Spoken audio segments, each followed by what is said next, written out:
Good afternoon. Welcome to this BIZTOOLS webinar. My name is Peter McDougall. I'm the Managing Director of the Leadership Academy, and we prepare leadership development modules for ESS BIZTOOLS. The webinars will last approximately 30 minutes, my presentation will, and there'll be 15 minutes for questions. You may send questions or make comments at any time, but I might not answer them until towards the end, because during the presentation what I say might actually cover your question. We're going to deal with these particular matters today. The importance of good leadership. It means different things to different people. We believe there are differences between leadership and management. We're going to focus on what leaders really need to do to be successful, and importantly, what team members expect of them.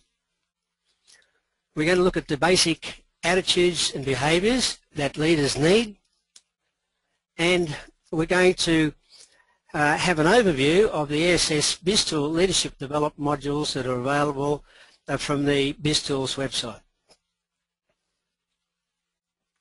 Well, firstly, the vital importance of good leadership.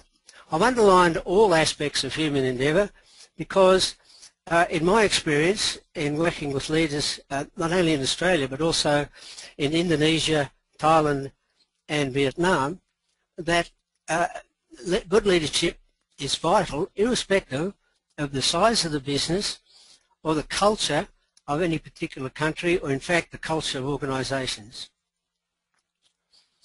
But I suppose I've got to ask this question: is it a valid statement? Where, when, is it unimportant? I can't think of a situation when leadership is unimportant. I guess the only time it might be is when an individual only is operating by themselves and there is nobody to lead. This international survey by Drake last year showed that out of the 10 most important issues for business during 2010, skills shortage, staff turnover and leadership development were the first three.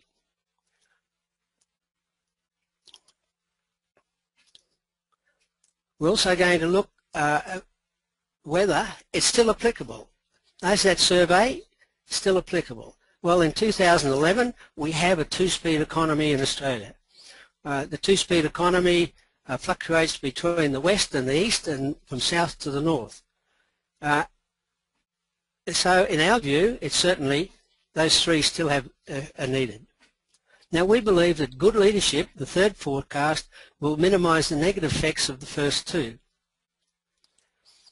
We have a medical analogy that we talk about in relation to good leadership, and that is that good leadership is like preventative medicine. If you exercise good leadership throughout an organisation, you will minimise the ill effects of, in this case, staff turnover with consequent skill shortages.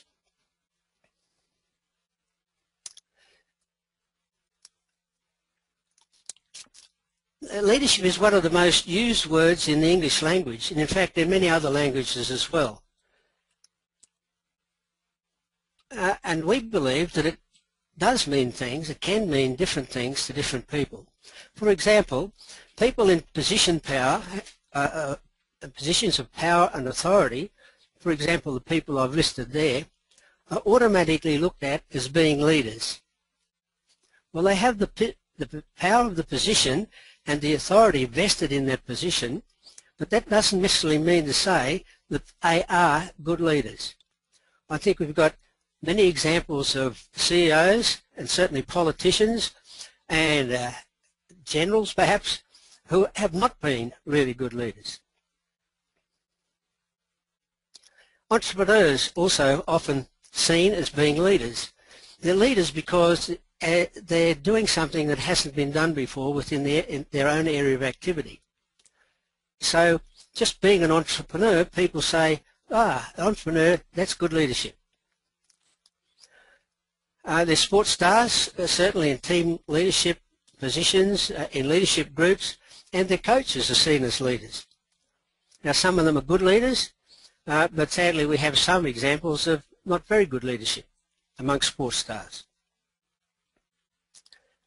Also, we believe that those who contest the norm, people like scientists, academics, welfare activists, don't accept the norm, that is, what the policies are right now, what people are doing right now in their areas of interest.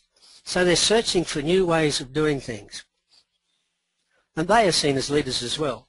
Now, these descriptions that I've got here are quite valid. But in our view, they don't really describe what good leadership is fundamentally about. In our experience also, leadership and management have differences. There's differences between the two. So I'd like to examine those briefly now. This statement has come to the fore recently, and of course what it means, or what it suggests, is that managers are good at doing things that have been determined they should do. For example, follow policy, implement systems and processes, things that are actually inanimate. Of course, leaders, on the other hand, what this statement suggests is they are looking at different ways of doing things. That is, they question, is our vision what it needs to be? Are our missions, our objectives, our goals, and the tasks that we ask people to do, are they the things that we really need to do? Another statement, a pretty strong statement, is this. This was said by a very senior and experienced CEO at one stage. I think he's passed on now, but what it suggests is if you're a manager, you don't really understand leadership. And I'm afraid that's quite true of too many in management positions. So let's look at what the differences are. This is what we found.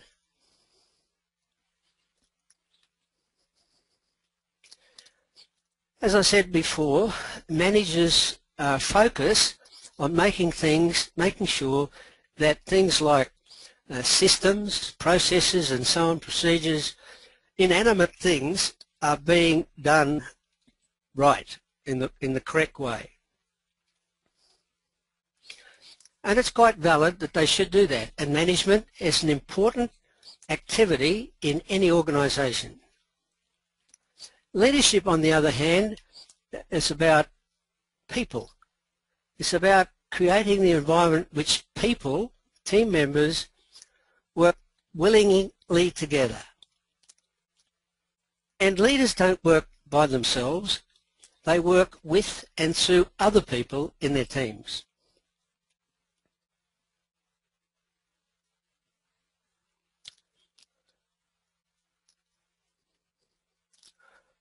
Well, while leadership and management are different in our view, good leaders need to be credible.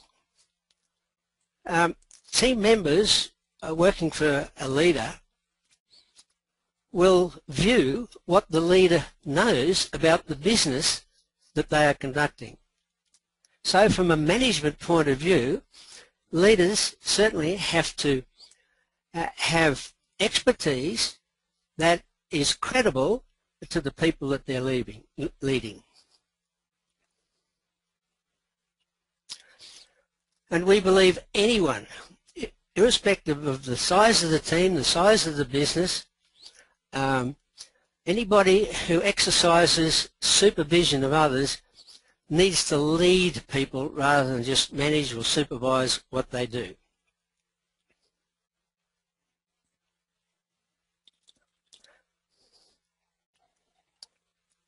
There are many, many theories about leadership. In fact, there are probably hundreds of books written about this particular subject. I've got, I think, 12 books about leadership on my bookshelves. All of them say something useful about this fascinating and sometimes quite difficult subject that we're discussing. But our experience has shown us that if something is complex, it's a good idea to find the most direct way that you can address that particular subject. So we've taken the view that we should examine what leaders actually need to do to be successful. And we've adopted this model. I think it's valuable to have a model that people can understand and focus upon. I think it's important that if you're going to try to develop the people in your organisation, there is a common understanding of what leadership is about and what they need to do. Now, this model by Professor John Adair. John Adair is an Englishman, he's an historian, and he has drawn these three interrelated areas of need. Leaders have a need to achieve the task. Now, the task can be defined from the vision all the way down to the task on the shop floor. The other areas of need is to develop and maintain a high-performing team. And of course, to do that, you have to focus on developing the capabilities and commitment of team members. After all, it's the team members who make up the team, and inefficient team members, non-committed team members, will not form a highly effective team. Of course, the task is at the top of the three circles because that's what we have to do in our organisations. We have to certainly achieve the mission, the vision of what the business's organisation is all about. But the circles are interlocked because you cannot separate them and be successful.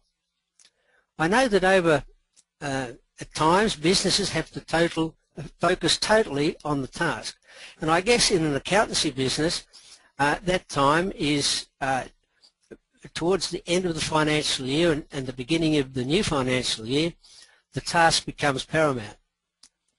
But what the three circles indicates is that over time, over a continuum, the three circles, the three areas of need must be kept in balance. So while you can focus on the task exclusively for a while, you must go back. Leaders must go back and make sure their members are fully competent and committed, and the team is as highly performing as they can get it to be. So what the leaders actually have to do, given that they must keep these three interrelated areas of need in balance.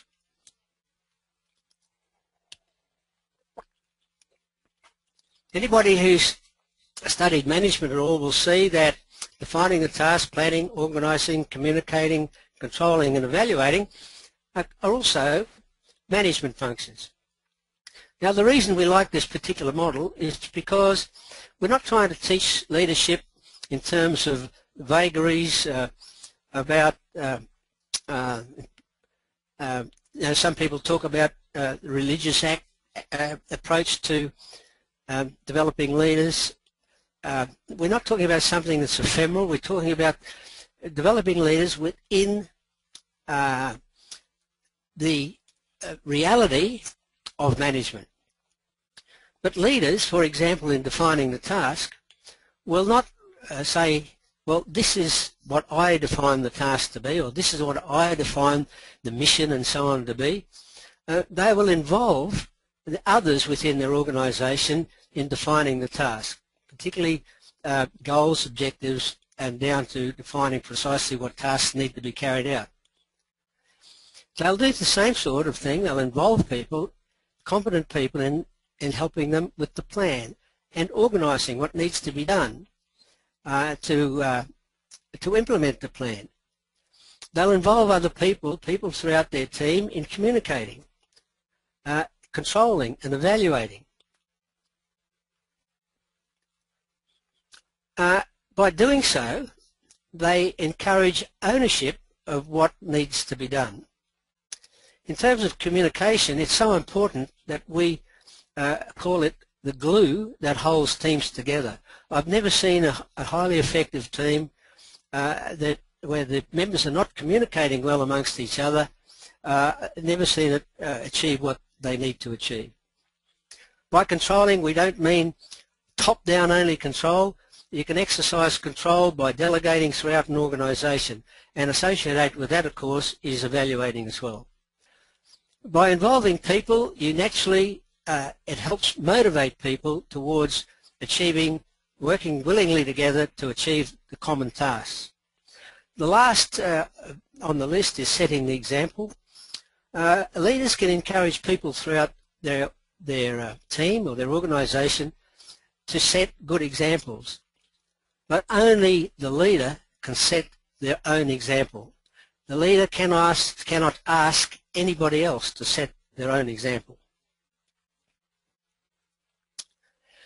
So we've looked at what leaders need to do, and we've looked at what we believe is quite a good model in examining and following what leaders need to do, but they also certainly must develop good people skills so that they can establish mutual trust and encourage individuals to perform at their potential, at their maximum effectiveness.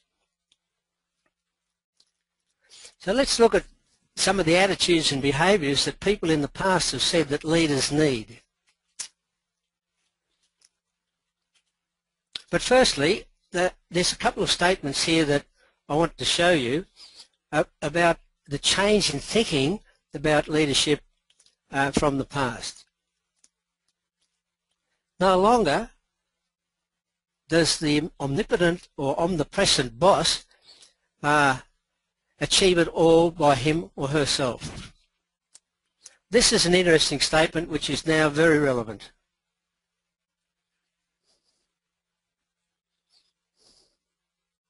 This statement was made by a very eminent Australian businessman. You probably recognise Don Argus. This statement he made last year when he was finishing his term as chairman of BHP Billiton. Previously, Don Argus had been CEO of the National Australia Bank. So not only within Australia but internationally, he was highly regarded as a very effective leader.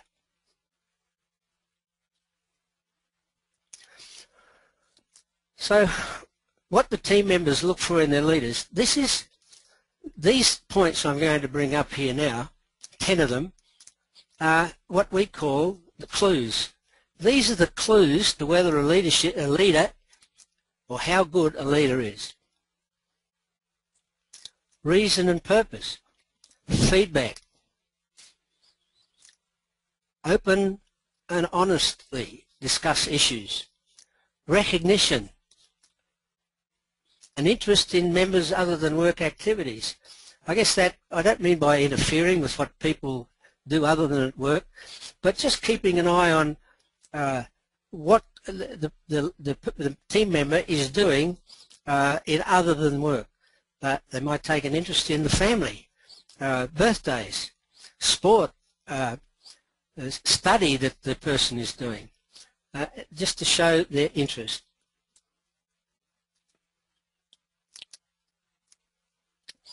Friendly, open and honest workplaces, relationships. Consistency is very important. Enthusiasm and commitment. People like to see their leaders enthusiastic and committed. Competent and credible, I mentioned that before, and the good example. They do what they say they will do. Now the state has appeared on the slide. I guess anybody who gets scores highly, maximum in those 10 points, is nearing sainthood.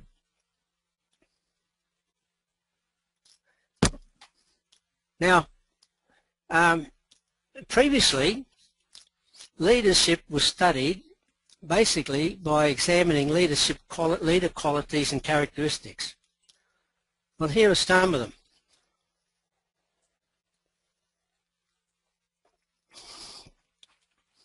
them. Now, if you can achieve all of those, well, perhaps you're developing into a good leader. But there's more. Some of these, of course, are similar to the first ones, and achieve all of these, certainly you'd be nearing sainthood. But this approach is not taken much anymore because it's very difficult to persuade or teach people how to have compassion, or actually how to be honest as well.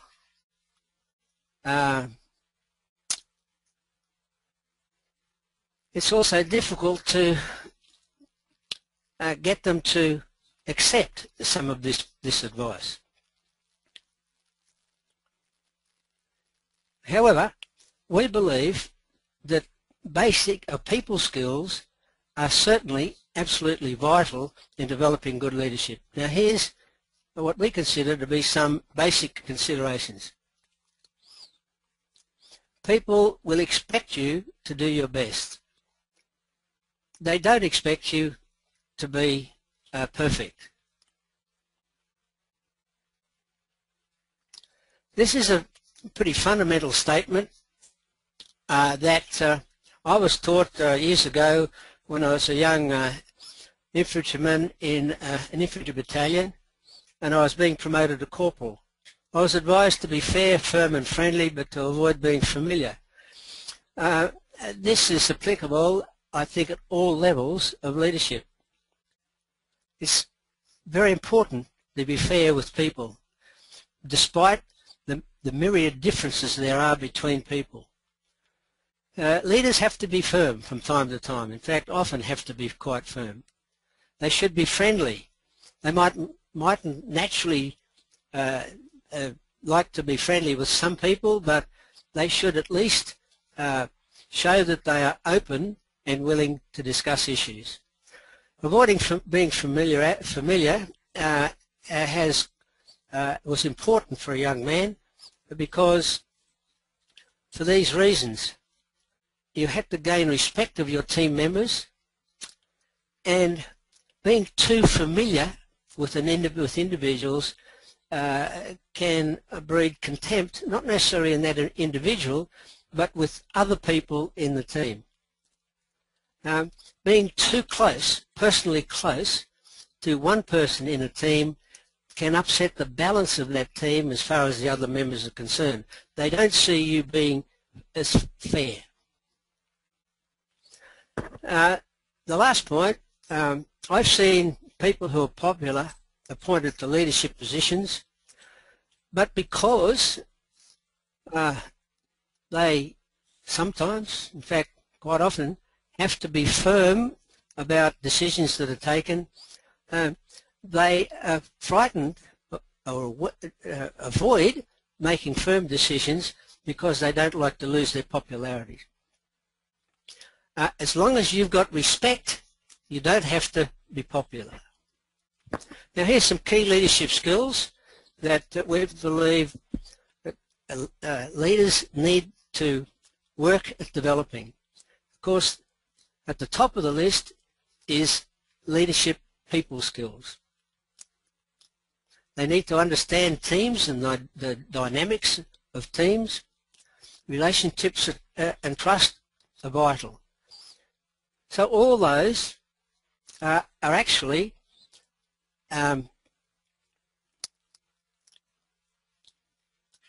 leadership development modules that are available through ESS BIZTOOLS. The one that isn't is dealing with conflict. There's another one too, giving and getting feedback, but that is included in some aspects in both delegating and coaching and counselling. We haven't included dealing with conflict at this stage because, as I've mentioned before, we look upon good leadership as preventative medicine. Dealing with conflict, you address what happens if you are not being as good as leader as you can be, and conflict between people and about issues arises.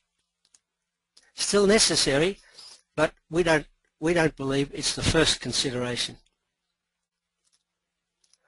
A couple of points about setting an example. This is one of the most important aspects of leadership. This statement I overheard at a management seminar, and of course what it means is not what you say that people will follow, it's what they see you doing. This is another statement, and it's an old African proverb. It's a bit more obtuse, but it means the same thing. What you are doing, prevents me from hearing what you want me to do. This is perhaps the most profound, and of course it was stated by a man who has been accepted as probably one of the most influential leaders in the world, Mahatma Gandhi. Mahatma Gandhi actually lived what he said was important. That is, he lived like he wanted Indian people to live, not be dominated, controlled by the British Empire. Okay, here's some things that perhaps people aspiring to be leaders need to do. Leadership is not easy. You have to make a commitment. It's a long-term thing that you need to be able to commit to. Identify your needs. Study is important. Volunteer to lead projects and so on in your workplace. Seek valuation from people. Have a look at what's good and bad. Take up what's good, of course. Coach others, because that's one of the primary functions of a leader in developing the individuals in their team. The bottom one, you never stop learning.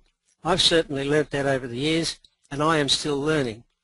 I've often had managers come up to me and say, Peter, I'd like you to take so-and-so and so-and-so and give them some leadership training. Take them away for a couple, 2 or 3 days and teach them about leadership.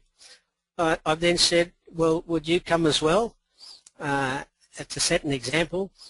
And often people will say to me, well, no, I don't need to be there because I've done all this and this is my job. I've been doing it for a while. I understand it. That indicates to me that they probably don't.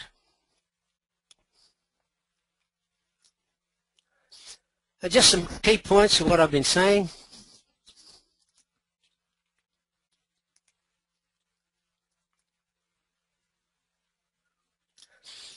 I think it was proven through the depression that we've just gone through that good leaders were vital to the early and rapid recovery of businesses and other organisations. The bottom line is develop your own, grow your own. Grow your own is a term used by Professor Adair, and it's very relevant to small and medium-sized enterprises. Very small businesses, even medium-sized businesses, have difficulty letting people attend courses of maybe 2, 3, maybe in 4 days. It's very difficult to take people away from their work. But given the modules that you can get from ESS BIZTOOLS, you can actually, in your own time, in your own business, looking at your own issues, you can grow your own. So now, here's the development modules that are available from ESS BIZTOOLS. You notice the times. The times are only for a maximum of 50 minutes, down to 30 in some. They're designed so that you can conduct them in your workplace at a convenient time, perhaps over a lunch break or a learning period sometime during the day. In all of them, there are 2 aspects to them.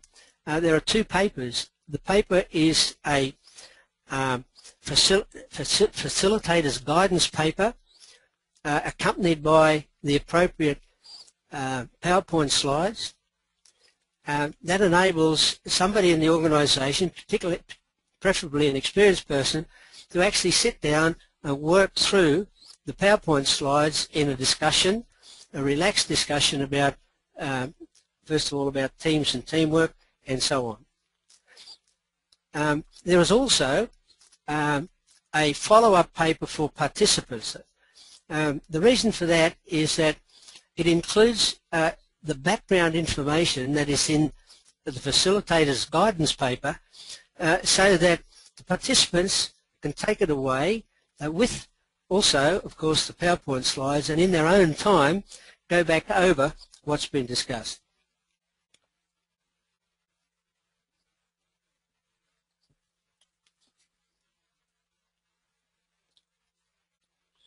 Okay, are there any questions and comments? None yet.